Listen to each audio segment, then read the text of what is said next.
பாதிக்கின்ற அளவுக்கு ஒரு பொது நிகழ்ச்சியை அனுப்பியுள்ளார்கள். அது இந்த இன்டர்நெட்டில் போடப்பட்டிருக்கின்றது. அதை நீங்கள் அந்த உரையை பார்க்கும் பொழுது காத்தாங்குடியில் பெண்கள் எல்லாம் பொதுவாக கிழக்கு மாகாணத்திலே காத்தாங்குடி பெண்களை பற்றி நல்ல அபிப்பிராயம் இருக்கின்றது. வருகின்ற அரபிகள் கூட வெளியே பெண்கள் தெரிவதில்லை, ஒரு நல்ல ஒரு பண்பாடு என்று போல்கிறார்கள். அப்படிப்பட்ட ஒரு பெண்கள் சமுதாயம் இந்த இன்டர்நெட்டில் என்ன செய்யப்படுகிறது, தவறான ஒரு பிரச்சாரத்துக்கு உட்படுத்தப்பட்டிருக்கின்றது. இவர்களை எல்லாம் எதிர்த்து போராட வேண்டியவர்கள் முதலில் பெண்கள் தான். உங்களால் நிறைய விஷயங்கள் செய்ய முடியும்.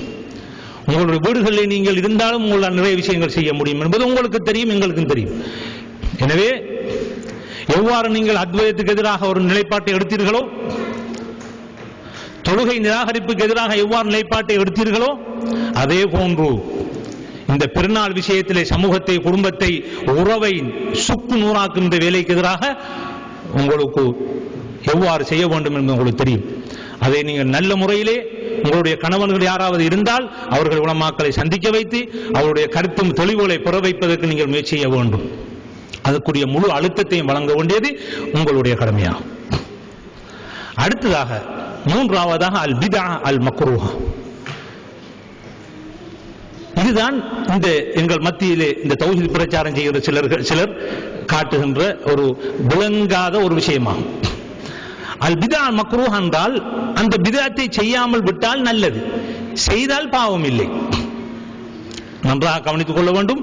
அந்த பிதத்தை விட்டால் நல்லது, ஆனால் செய்தால் பாவம் இல்லை. உதாரணமாக நாங்கள் சுபஹ் தொழுகையிலே எங்கள் ஊரிலே குனூத் ஓதுகிற வழக்கம் இருந்து வருகின்றது. இரண்டாவது ரக்காத்திலே ருக்குவிலே எழும்பியதும் குனூத் ஓதுகின்ற முறை. இந்த குனூத் ஓதுகின்ற முறை ரசூலுல்லாஹி ஸல்லல்லாஹு அலைஹி வஸல்லம் சஹீஹான ஹதீஸிலே கிடையாது. ஒரு பலவீனமான ஹதீஸ் ஒன்று காணப்படுகின்றது. அதை ஷாஃபி மذஹபை சேர்ந்தவர்கள் அந்த ஹதீஸை சஹீஹ் என்று கருதி அதை எங்கள் சமூகத்தில் அறிமுகப்படுத்தப்பட்டிருக்கின்றது. இந்த குனூத்தை ஓதுவதனால் அவருக்கு பாவம் கிடைக்கப் போவதில்லை. அதுக்கு இரண்டு காரணங்கள். முதலாவது காரணம், அவர் அந்த ஹதீஸை சஹீஹ் என்று நினைத்து செய்தால் அது அவருக்கு பாவம் அல்ல என்ற ஒவ்வொரு மனிதனுக்கு ஒரு அறிவு இருக்கிறது. அந்த அறிவுடைய அந்த தரத்தை விட்டும் மேலதிகமாக நீ விளங்கு என்று சொல்ல முடியாது. உதாரணமாக இப்பொழுது விரல் அசைக்கிறார்கள். விரல் அசைக்கின்ற ஹதீஸ் பலகீனம். நெஞ்சிலே சிலுவை அடைகிறார், சிலுவை அதாவது நெஞ்சிலே கை வைக்கின்ற ஹதீஸ் பலகீனமாகும். ஆனால் அதுக்கு வைக்கின்ற முறை ஒன்று இருக்கின்றது. அப்படி சஹீஹ் அவர் நினைத்தால் அவர் கையை இப்படித்தான் வைக்கும், ஆனால் இப்படி வைக்கிறார்கள். இது சிலுவை அடையாளமாக கணிக்கப்படுகின்றது. இதுவும் லைஃபான ஹதீஸ். ஆனால் அவர்கள் சஹீஹ் என்று நினைத்துக் கொண்டு செய்கிறார்கள். நாங்கள் அதை செய்வதனால் அவர்கள் பிதஅத்துக்காரர் என்று சொல்வதில்லை. எவ்வாறு நாங்கள் தனியே தொழும் பொழுது நாங்கள் குனூத் ஓத மாட்டோம். ஆனால் குனூத் ஓதுவர்களுக்கு பின்னால் தொழுவோம். குனூத் ஓதுவர்களை வழிகாடு என்று சொல்ல மாட்டோம். அதே போன்று நாங்கள் விரல் சைக்க மாட்டோம். ஆனால் விரல் சைப்பது வழிகாடு என்று சொல்ல மாட்டோம். ஏனென்றால் அவர்கள் சஹீஹ் என்று நினைத்துக் கொண்டு செய்தார்கள். ஆனால் லைஃப் என்று தெரிந்து கொண்டு செய்தால் வழிகாடாகும். குனூத்துடைய ஹதீஸ் பலகீனம் என்று தெரிந்து கொண்டு செய்தால் வழிகாடாகும். அப்ப இப்பொழுது உள்ள விஷயம் என்னவென்றால் அந்த அறிவு தெரிந்து கொண்டு செய்தால் தான் இஸ்லாத்திலே குற்றம். ஒரு மனிதன் ஒன்றை தெரிந்து கொண்டு தெரியாமல் செய்தால் அதுக்கு சட்டம் இல்லை, அல்லாஹ் மன்னிப்பான். இன்னல்லாஹ கஃபூருர் ரஹீம். ஆனால் தெரிந்து கொண்டு செய்வதுதான். இதைத்தான் அல்லாஹ் தஆலா யூதர்கள் நசாராக்களை அல்லாஹ் தஆலா வன்மையாக கண்டிக்கின்றான் குர்ஆனிலே. நீங்கள் தெரிந்து கொண்டு செய்கிறீர்கள், தெரிந்து கொண்டு உண்மையை மறைக்கின்றீர்கள். ஆனால் மனிதன் தெரியாமல் செய்தால், அசத்தியத்தை சத்தியமாக நினைத்து செய்தால் அவனுக்கு குற்றம் இல்லை. ஆனால் ஹதீஸை படித்தவர்கள், சுன்னாவை படித்தவர்கள் அவருக்கு விளக்கம் கொடுக்கும் பொழுது அது அவர் சரியென்று அவருக்கு பட்டால் அவரை எடுத்து நடக்கவும். அப்படியாக இருந்தால் பிதா மக்ரூஹா என்பது இந்த அட்டகாசம் பண்ணும் தௌஹீத் வாதத்தில் கிடையாது. அவள் தெரியவும் மாட்டார். அவர்கள் நினைக்கிறார்கள் சின்ன சின்ன விஷயங்கள் ரசூலுல்லாஹ் காலத்தில் இல்லையா பிதாத்தின எல்லா பிதாத்தும் வழிகாடு எல்லாம் நரகத்தில். அப்ப எல்லா பிதஅத்தும் வழிகேடு என்றால் ஐ குல்லு பிதஅத்தின் முகஃபிரா அவ் முஃபஸ்ஸிகா, குஃப்ரை ஏற்படுத்தக்கூடிய, ஃபிஸ்கை ஏற்படுத்தக்கூடிய பிதஅத்துகள் எல்லாம் தான் வழிகேடு. அப்படியாமல் மக்ரூஹாக விட்டால் நன்மை இருக்கின்றது, செய்தால் தீமை இல்லை என்று சொல்லக்கூடிய விஷயங்கள் எல்லாம் நரகத்துக்கு போகக்கூடிய விஷயங்கள் அல்ல. ஏனென்றால் ரசூலுல்லாஹி ஸல்லல்லாஹு அலைஹி வஸல்லம் காலத்தில் இல்லாத ஒரு பித்அத் ஏற்படும் பொழுது அதை நாங்கள் குர்ஆன் ஹதீஸோடு ஒத்து பார்க்க வேண்டும். குர்ஆன் ஹதீஸுக்கு நேரடியாக முரண்பட்டால் நாங்கள் இடத்திலே ஒன்று முகஃபிராவிலே சேர்ப்போம் அல்லது முஃபஸ்ஸிகாவிலே சேர்ப்போம். ரெண்டுக்கும் முரண்படவில்லை. ரசூலுல்லாஹி அவர்கள் குனுத் ஓதவானான்னு சொல்லவில்லை. ஆனால் குனுத் ஓதியதாக ஒரு பலகீனமான ஹதீஸ் வருகிறது. நாங்கள் சொல்றோம் ஹதீஸ் பலகீனம் என்று சொல்கிறோம், நாங்கள் செய்வதில்லை. ஆனால் சிலர் ஹதீஸை ஒரு இமாம் சஹீஹா இருக்கிற நம்பி அதை செயல்படுகிறார்கள். அப்பொழுது நாங்கள் வழிகேடு அவர்களை சொல்ல முடியாது. இது இஸ்லாம், இதான் இஸ்லாம் கற்றுள்ள இஸ்லாம். ஆனால் அவர்கள் என்ன செய்து விட்டார்கள், மாற்றி தங்களுடைய கருத்துக்கள் எல்லாம் எப்பொழுது முரண்படுகிறார்களோ அதையெல்லாம் பித்அத் என்ற நம்பிக்கை தள்ளிவிட்டார். எனவே இப்பொழுது நீங்கள் ஒரு அளவுக்கு ஒரு பொதுவான அறிவை எடுத்திருப்பீர்கள். தௌஹீத் என்றால் என்ன, சுன்னா என்றால் என்ன, பித்அத் என்றால் என்ன.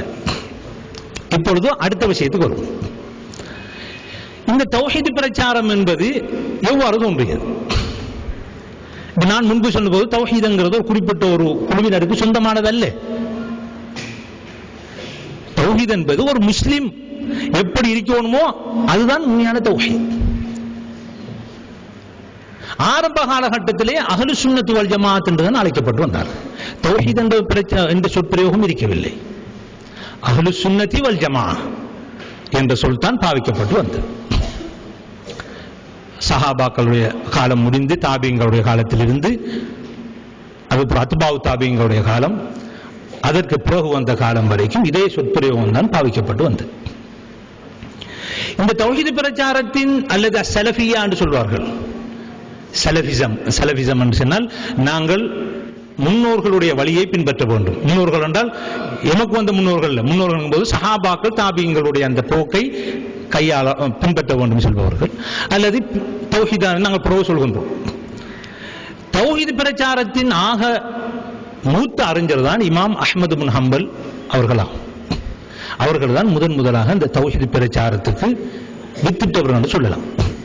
இப்பொழுது நீங்கள் கேட்கலாம், இத்தனையோ நூற்றுக்கணக்கான இமாம்கள் இருக்கும் பொழுது இமாம் அஹ்மது பின் ஹம்பல் அவர்கள் எப்படி தௌஹீத் பிரச்சாரத்துக்கு வித்திட்ட என்று எவ்வாறு வர முடியும் என்ற ஒரு கேள்வி உங்களுக்கு எழலாம். அதற்கு காரணம் என்னவென்றால், இமாம் அஹ்மது பின் ஹம்பல் அவர்கள் தான் ஆட்சியாளர்களினால் கொள்கை ரீதியாக சோதிக்கப்பட்டார்கள். அவர் காலத்தில் ஆட்சியில் இருந்தவர்கள் குர்ஆன் படைக்கப்பட்டது, குர்ஆன் என்பது அல்லாஹ் தஆலா மொழிந்த ஒன்றல்ல, குர்ஆன் என்பது ஜிப்ரீலுடைய உள்ளத்திலே உதித்த ஒன்று, அல்லாஹ் தஆலா உதிப்பை கொடுத்து அது எழுதப்பட்டது, அந்த குர்ஆன் என்பதை அல்லாஹ் மொழியவில்லை, அல்லாஹ்விலிருந்து அந்த வார்த்தைகள் பிறக்கவில்லை, குர்ஆன் படைக்கப்பட்டது என்ற வாதத்தை ஆட்சியாளர்கள் முன்வைத்தார். ஆட்சியாளருக்கு பயந்து எல்லோரும் அதை வெளிரங்கமாக ஏற்றுக்கொண்டார்கள், கொஞ்சம் பேரை தவிர. அதில் ஆக முக்கியத்துவம் வாய்ந்தவர் தான் இமாம் அஹ்மது பின் ஹம்பல். அவர் சொன்னார், குர்ஆன் படைக்கப்பட்டதல்ல, இந்த குர்ஆனை அல்லாஹ்வே மொழிந்தான், ஜிப்ரீலுடைய வார்த்தை அல்ல என்று இமாம் அஹ்மது எதிர்த்தார்கள். அதனால் சிறையிலேயே அடைக்கப்பட்டார்கள். அதிலிருந்து கொள்கை ரீதியான பிரச்சாரம் இமாம் அஹ்மது பின் ஹம்பல் அவர்களுக்கு சார். அடுத்ததாக ஷேகுல் இஸ்லாம் இப்னு தைமியா. இப்னு தைமியா அவர்கள் ஷியாக்களுக்கு, அல்லாஹ் அர்ஷிலே இல்லை என்று சொல்லக்கூடிய அஷாயராக்களுக்கு, முஅ்தஸிலாக்களுக்கு, முஸ்லிம் பகுத்தறிவுவாதிகளுக்கு எல்லாம் மறுப்படுத்தியிருக்கிறார்கள். அதனால் தற்பொழுது எந்த ஒரு தௌஹீத்வாதி என்றாலும் இமாம் இப்னு தைமியாவுடைய நூலை வாசிக்காமல் தௌஹீதை வழங்க முடியாது என்ற அளவுக்கு போய்விட்டது. அவருடைய நூல்கள் தான் இன்று உலகத்திலே பெரிய ஒரு மாற்றத்தை, இஸ்லாமிய மறுமலர்ச்சியை உலகம் எல்லாம் ஏற்படுத்தியிருக்கின்றன.